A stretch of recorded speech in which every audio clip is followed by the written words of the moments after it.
Being able to set up your team for success is the most important thing. You have to clearly define what it is that you're expecting and clearly define what you expect from a communication standpoint. I think the biggest thing as a mentor that you have to expect is you have to understand that you are working with students that have a lot of other classes going on, and you also have to understand that you're coming from the corporate world and the students aren't coming from that world.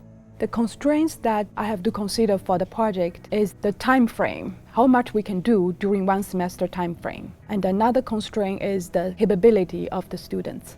I really had to consider their skill set. These students at the point that they're seniors should have a toolbox full of skills, but they really haven't exercised them in a real way yet. I didn't want to give them something that was going to overwhelm them, but I did want to give them something that would exercise their tools.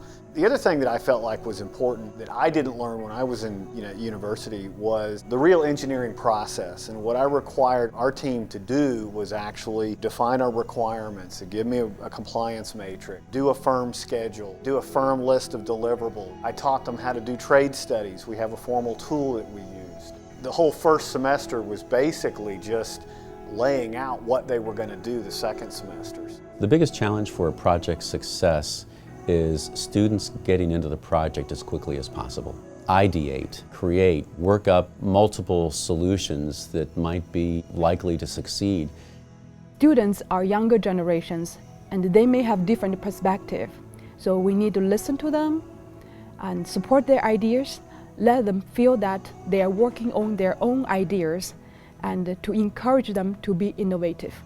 You got to be able to communicate with your team, and if you fully define a project from beginning to end, you give them all the expectations of what it is they're expecting, give all the requirements that are needed for the project. That's 80%, 90% of your success right there for the project, is just doing those three things.